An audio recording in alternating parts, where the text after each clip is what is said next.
In all sincerity, there's a ton of movies that I could have listed in this video. VFX are pretty much in almost every film nowadays.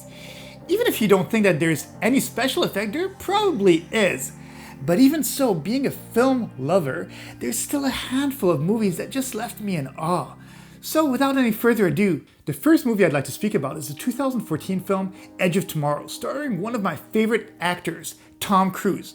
I know a lot of people criticize him for being a bit eccentric, but he really is the pinnacle of a Hollywood star, and almost all of his films are extremely entertaining. So this movie is actually an adaptation of a Japanese novel called All You Need Is Kill, and it's sort of a video game-esque movie about trial and error, where the day keeps on repeating itself in a world where humans are fighting aliens.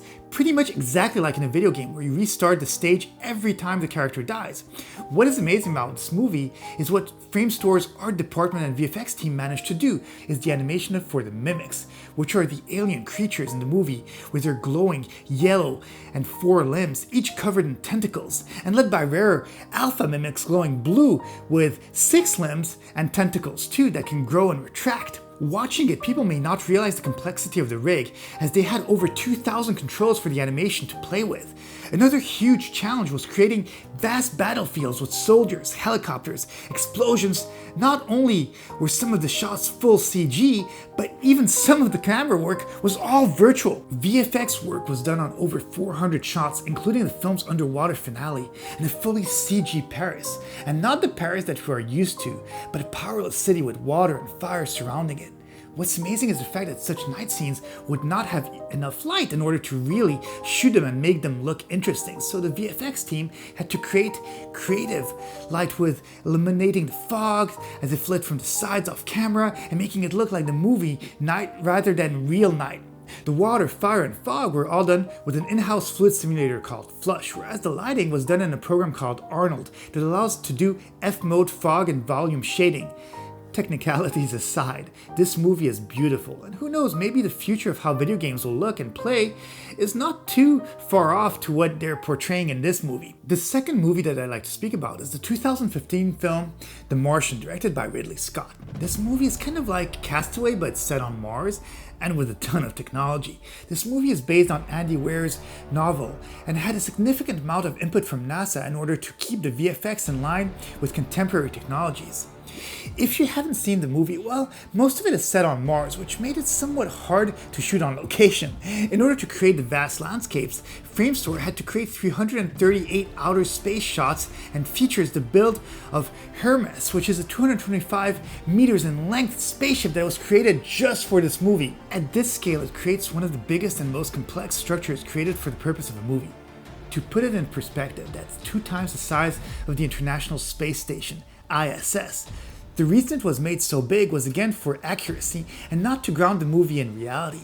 It's just a reality of what a mission such as the one presented would entail, storage-wise and supply-wise. Furthermore, in order to create a realistic look to the landscapes of Mars throughout the various scenes, for the filmmakers it was again about getting that perfect balance between reality and cinematic beauty. For that, Framestore used the same technology used in Gravity, which consists of volumetric render of extremely high resolution texture information combined with dust and atmospheric clouds. The challenge with creating these landscapes was that there actually aren't too many movie resolution photography of the red planet in existence, so they had to make use of satellite data and figure out innovative ways of creating the detail that they needed. This is one of these movies where the VFX artists really did themselves, as I feel that spectators are watching the story and not really thinking this shot or that shot has this or that VFX. It's the double-edged sword of creating wonderful work. You simply cannot see the work put into it, you just enjoy the show. The third movie that I'd like to speak about is the 2015 movie Mad Max Fury Road, directed by George Miller. This movie in some ways feels like a music video with its incredibly high fast-paced car chases, post-apocalyptic setting, out-of-this-world stunts, and incredibly complex pyrotechnics. This whole movie had a lot of false starts before actually going into production, but once they did get the green light, it was a full 6 months of shooting in the Namibian desert. In order to create the epic car scenes, John Seale, the director of photography, had to use multiple cameras in order to capture the 150 vehicles that were conceived, rigged, and crashed in order to create this roller coaster of a movie. The actual physical shoot that was done in the Namibian desert and also in Sydney was literally only half of the journey into creating this masterful vision. Hundreds of visual effects artists worked on the film, led by overall visual effects supervisor Andrew Jackson. This movie has over 2,000 visual effects, transforming the already epic cinematography into post-apocalyptic wasteland. One of the more spectacular areas created for Mad Max was the rocky citadel, where the cult leader leads the citizens living in this wretched place to collect gasoline from a nearby location. The citadel was created with a combination of actual shots filmed in Namibia, combined with rock cliffs filmed in Australia, and then combined together through a technique called photogrammetry. The reasoning behind shooting real rocks was that creating painted rocks in the background of scenes never has a perfect, authentic look. As for the car chase scenes, they were a combination of real photography and also additional shots filmed on green screen stages combined with CG cars, digital doubles, and complex fluid and dust simulations created by VFX creative studio called Laura. Even though with today's technology they could have almost fully created the chase scenes in CGI, it was noted by VFX supervisor Andrew Jackson that in order to make the scenes feel more realistic, it needed real-life cinematography with real camera movements. What's crazy about filming it this way is that by using this technique, it permitted VFX artists to gradually replace every element in some shots, leaving only the realistic camera movements. At least for me, watching this movie at the theater had my heart pumping and a continued adrenaline rush throughout the whole epicness. The fourth movie that I'd like to speak about is the 2010 movie Inception, directed by Chris Nolan. This is again one of these films that uses a lot of old school techniques, simply because there were a ton of practical effects that were interlaced with CGI in order to make them and make everything seem plausible. After all, this movie is all about blending reality and dreams within dreams that are literally within more dreams. The concept of the movie in itself is genius, and the fact that they pulled off some of the most intricate real-life VFX scenes is pretty astounding. In order to create the breathtaking VFX, Chris Nolan worked with a VFX company called Double Negative and visual effects supervisor Paul Franklin. Speaking of practical prop work, we cannot go on speaking about Inception without mentioning the whole spinning corridor and hotel room. What is pretty mind-blowing about that scene is that everything was shot in camera, meaning that the actual special effects team had to build a huge rotating set to create the effect of the characters fighting each other while running over all the walls and ceilings. In order to create a zero gravity look, they had to use wire work, with the camera filming them from the bottom end of the set. Most wires were hid by the actors and creative camera work, but CG had to be applied when the wires did show. Another notable scene was the dream world of Paris, where DiCaprio takes Paige into the dream world without her knowing. The scene starts out looking pretty normal, but the glitches start arising as soon as Paige starts to panic, creating the fabric of dream to break and glitch.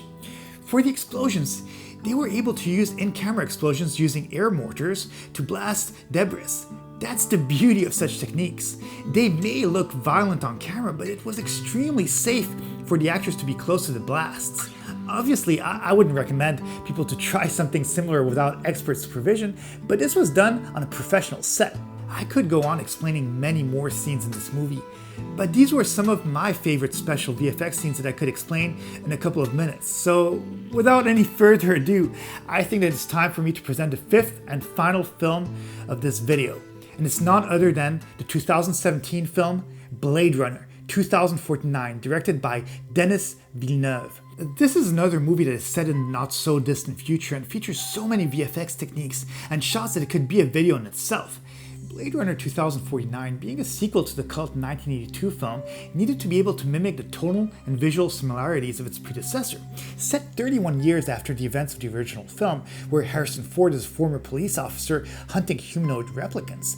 This time, Ryan Reynolds goes back into a dystopian Los Angeles where he is in charge of retiring rogue replicants. This movie, trying to make a big homage to its predecessor, had to make use of incredible sets and VFX techniques in order to create a realistic future. One of the most impressive feats in this movie, albeit being a very short scene, is how they were able to digitally recreate Rachel, a character from the first film, in order to show an ageless replicant. In order to do that, they had to film a body double and then replace the face from the neck up, including the hair. The VFX team was also able to acquire a mold of Sean Young's face when she was in her late 20s, recreating a digital face skeleton and using all that data in order to make a correct skeleton and musculature-wise CGI mold to accurately portray the character in the film. Another challenge was that a lot of the initial artwork looked very much like the original movie. It's good to mimic some of the nostalgia, but the team really wanted to separate itself from the original Blade Runner and create their own masterpiece. Villeneuve wanted to create his own painting and therefore opted to get rid of a lot of the dystopian industry and to make a city similar to his hometown of Montreal. This is why a lot of the scenes feel cold or have snow in them. Once the VFX got the environment down, they actually had to design the whole city. And if you watch the movie, you'll notice how the city is in some ways the heart of the whole movie. In order to make it seem more dystopian, they took away all the cars and trees and then designed different scales of the brutally shaped architecture. In post-production, they dropped the city even further, creating these sunken canyons. The tops of the buildings were made higher, and the bottom of the city was made much lower, creating this dystopian, utterly cold, and natureless futuristic setting. Even though the movie is very slow-paced, the imagery throughout just makes the whole film look like a masterpiece that needs to be admired like a painting hung in the Louvre.